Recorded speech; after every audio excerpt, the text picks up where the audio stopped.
Baiklah, Assalamualaikum warahmatullahi wabarakatuh dan salam sejahtera cikgu ucapkan kepada semua murid-murid. Cikgu doakan agar murid-murid berada dalam keadaan sihat walafiat dan ceria hendaknya. Bertemu kita lagi dalam sesi pembelajaran Bahasa Melayu tahun 5 dengan tajuk kita pada hari ini ada haiwan di sekeliling kita. Tema kita sekarang memasuki tema yang ke-6 iaitu tema di bawah tajuk Sains, Teknologi dan Inovasi berada dalam unit 16 Sains dan Kehidupan.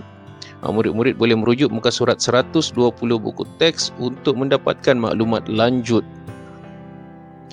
Baiklah, standard kandungan dan standard pembelajaran kita pada hari ini. Standard kandungan kita adalah pada 1.2 bertutur untuk menyampaikan maklumat dan idea bagi pelbagai tujuan. Manakala dalam standard pembelajaran kita adalah pada 1.2.3 bersoal jawab untuk menjana idea tentang sesuatu perkara. Kriteria kejayaan. Di akhir sesi pembelajaran, murid-murid akan dapat melengkapkan dialog berdasarkan idea tentang perbualan suatu perkara. Dan yang kedua, menyatakan pendapat dengan berhemah, secara berhemah, sopan. Baiklah murid-murid, mengikut apa yang murid-murid boleh lihat di muka surat 120, ada dua aktiviti yang kita akan jalankan hari ini. Yang pertama, kita akan cuba melengkapkan maklumat tentang ciri dan tingkah laku khas haiwan untuk melindungi diri. Ada 4 jenis haiwan, iaitu kura-kura, ciri dia cangkerang keras, kemudian ciri sisik keras yang digunakan oleh tenggiling, kemudian landak dengan duri tajam, dan sumpah-sumpah dengan aktiviti penyamaran. Baiklah, kita pergi terus ke bahagian yang pertama, cangkerang keras. Okey, cangkerang keras digunakan oleh kura-kura. Ciri-ciri ini bertujuan untuk melindungi badan yang lembut. Badan kura-kura sebenarnya lembut, yang keras hanya pada cengkerang. Cara kura-kura menggunakan cangkerang keras adalah dengan memasukkan anggota badannya ke dalam cengkerang. Boleh tengok dalam rajah tu, nampak cengkerang, kepala duduk dalam tu. Baiklah, ciri yang kedua adalah dengan penggunaan sisik keras. Sisik keras ni digunakan, cara ni digunakan oleh tenggiling. Tujuan penggunaan sisik keras adalah untuk melindungi badan daripada kecederaan. Kan, sisik yang keras tu melindungi bahagian lembut badan. Tapi cara tidak diberikan. Jadi murid-murid perlu untuk memikirkan bagaimanakah tenggiling menggunakan sisik kerasnya untuk menakutkan musuh. Kalau murid-murid lihat pada gambar yang diberikan, murid-murid akan dapat sedikit jawapan, gambaran apa yang berlaku. Kan? Bagaimana? Heran. Tenggiling menggunakan sisik kerasnya dengan cara menggulungkan badan bagi menakutkan musuh, membentuk seperti sebiji bola. Ciri yang ketiga, tingkah laku yang ketiga adalah penggunaan duri tajam. Duri tajam ni digunakan oleh landak. Kan? Tujuan penggunaan duri tajam ni adalah untuk mempertahankan diri di sebalik duri. Maksudnya duri tadi akan melindungi diri tubuh badan landak daripada musuh lain. Tapi bagaimana caranya? Adakah dengan membaling duri tu? Kan? Bagaimana duri landak boleh membantu? Kan? Meletup ke? Ya, landak menggunakan duri tajamnya dengan cara melepaskan duri tajam tadi ke arah musuh. Kalau merujuk pada gambar yang diberikan tu, kesian ke anjing tu, muka dia penuh dengan duri landak. Ciri yang terakhir, tingkah laku yang terakhir adalah melalui penyamaran. Penyamaran ni diamalkan oleh binatang sumpah-sumpah. Kan? Tujuan penyamaran dilakukan adalah untuk melindungi diri, menyembunyikan diri. Boleh rujuk gambar tu, kita boleh dapat gambaran macam mana, bagaimana sesumpah menyembunyikan diri menggunakan teknik penyamaran. Kan? Sumpah-sumpah sembunyi dalam rumah. Heran. Sebenarnya sumpah-sumpah bertukar warna mengikut warna persekitarannya. Bila warna persekitaran sama dengan warna tubuh badannya, ia boleh menjadikan keadaan itu sebagai satu teknik penyamaran untuk melindungi diri, menyembunyikan diri, dan menyebabkan pemangsa ataupun musuh susah untuk mengenal pasti lokasi sumpah-sumpah itu berada. Baiklah, kita telah habis aktiviti yang pertama, iaitu melengkapkan maklumat tentang tingkah laku khas haiwan untuk melindungi diri. Kan, sekarang mari kita lengkapkan bahagian kedua, iaitu dialog. Kan, mari ikut tenggiling tu.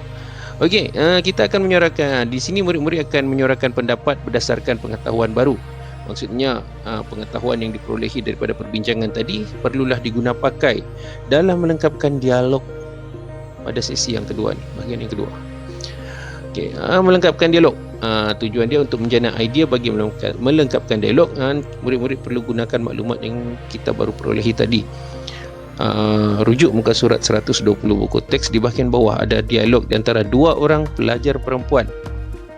Dan seorang pelajar tu bernama Farisha, yang rakan dia bernama Rubini. Dan murid-murid boleh lihat dialog itu berlaku di sebuah tempat. Tempat apa? Zoo. Okey. Situasinya, Farisha dan Rubini menyertai rombongan sekolah melawat ke zoo. Farisha berkata, "Tahukah kamu cara haiwan-haiwan tersebut melindungi diri?" Dia bertanya pada Rubini. Rubini menjawab, "Saya tidak tahu, Farisha. Bagaimanakah situasi itu terjadi?" Jadi Farisha pun menjelaskan, haiwan-haiwan itu akan menggunakan ciri dan tingkah laku khas. Seperti yang kita bincangkan tadi. Misalnya apa? Farisha ingin menjelaskan sesuatu. Apa yang Farisha ingin jelaskan? Kita tunjuk di sini. Haiwan-haiwan itu akan menggunakan ciri dan tingkah laku khas. Misalnya, maklumat yang diperlukan untuk melengkapkan dialog ini adalah maklumat berkenaan tingkah laku ataupun cara salah seekor daripada haiwan tersebut melindungi diri. Haiwan mana? Haiwan yang 4 tadi, kura-kura, tenggiling, landak dan sumpah-sumpah. Apa cara mereka? Apa cara yang digunakan oleh haiwan tersebut? Pelajar-pelajar boleh pilih salah seekor daripada 4 contoh tadi. Okey, pelajar pilih salah seekor, kemudian nyatakan cara pelajar haiwan tersebut melindungi diri. Kena nyatakan nama haiwan tu dan cara dia melindungi diri. Sebagai contoh, kan, contoh jawapan cikgu. Misalnya, kura-kura akan memasukkan anggota badan ke dalam cangkerang. Itu jawapan cikgu. Pelajar-pelajar boleh pilih menggunakan contoh tenggiling, landak ataupun sumpah-sumpah. Okey, kita tengok dialog seterusnya. Rubini pun berkata, "Mengapakah ciri dan tingkah laku khas itu penting kepada haiwan, Farisha?" Dia tahu. Farisha dah bagi tahu, dia tanya balik. Farisha menjawab, "Ciri dan tingkah laku khas penting bagi haiwan kerana." Mengapa ciri-ciri itu penting tadi? Okey, kita tengok. Ciri dan tingkah laku khas penting bagi haiwan kerana maklumat yang diperlukan adalah maklumat berkenaan tujuan haiwan tersebut menunjukkan tingkah laku khas tadi. Apakah tujuan kura-kura berlindung di dalam cangkerang? Apakah tujuan tenggiling menggulungkan badan? Apa pula tujuan landak mempertahankan diri? Dan apa pula tujuan sumpah-sumpah menyamar? Kan, nyatakan tujuan haiwan menunjukkan tingkah laku khas mereka. Contoh jawapan cikgu macam ni. Ciri dan tingkah laku khas penting bagi haiwan kerana ia membantu melindungi haiwan berkenaan dari pemangsa dan musuhnya. Maksudnya, tujuan haiwan-haiwan ini mempunyai sistem ataupun cara tingkah laku khas, ciri tingkah laku khas mereka untuk melindungi diri adalah untuk mengelakkan diri daripada haiwan lain. Sama ada haiwan tu haiwan pemangsa ataupun haiwan yang menjadi musuh kepada haiwan tersebut. Itu jawapan cikgu. Jawapan murid-murid mungkin berlainan, bergantung pada idea masing-masing. Okey, dialog yang seterusnya. Tadi Rubini dah tanya, Farisha jelaskan, sekarang Farisha pula. So Rubini mungkin dah faham. Jadi dia pun bertanya kembali, "Rubini, nyatakan ciri dan tingkah laku khas haiwan-haiwan lain." Haiwan-haiwan lain di sini maksudnya haiwan-haiwan yang lain daripada 4 contoh yang diberikan tadi. Sebab tu tadi ada lambang ni, lambang otak. Otak tu maksudnya murid-murid kena berfikir dan mencari maklumat sendiri, kan? Kita tengok. Okey, maklumat yang diperlukan adalah maklumat berkenaan tingkah laku khas haiwan-haiwan lain dalam melindungi diri. Pelajar ataupun murid-murid boleh menggunakan pengetahuan yang diperolehi daripada mata pelajaran sains dalam memberikan idea. Kan, dah belajar dalam sains macam mana, bagaimana haiwan ini, haiwan-haiwan ataupun ciri-ciri dan tingkah laku khas haiwan untuk mereka melindungi diri. Pelajar juga boleh mendapatkan maklumat tambahan yang berkenaan melalui internet atau bahan bacaan yang lain. Maksudnya, pelajar boleh mengembangkan idea dengan mencari rujukan lain. Okay, jadi apa yang perlu dilakukan? Pelajar ataupun Rubini dalam dialog ni perlu untuk menyatakan tingkah laku khas haiwan selain daripada kura-kura, tenggiling, landak dan sesumpah.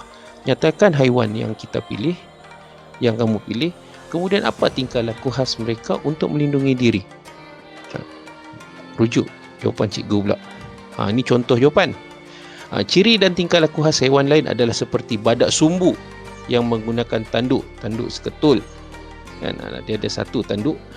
Kan, untuk mempertahankan diri, atau gajah yang menggunakan gading untuk menjaga kawanan atau kawasannya. Ini contoh yang cikgu berikan. Kan, mudah kan? Rasanya aktiviti kali ini mudah. Jadi tugasan murid yang seterusnya, tugasan untuk semua murid, lengkapkan dialog berkenaan dialog yang kita bincangkan tadi yang terdapat di muka surat 120 menggunakan idea dan kreativiti masing-masing.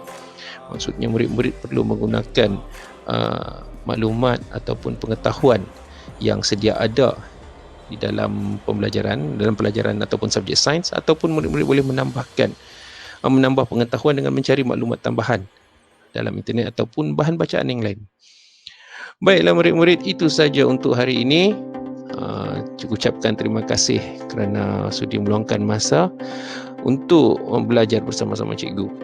Dan cikgu harapkan agar apa yang disampaikan pada hari ini dapat memberi manfaat dan pengetahuan kepada murid-murid sekalian, sehingga kita bertemu lagi di masa yang akan datang. Jaga diri baik-baik, terus belajar, terus berjuang.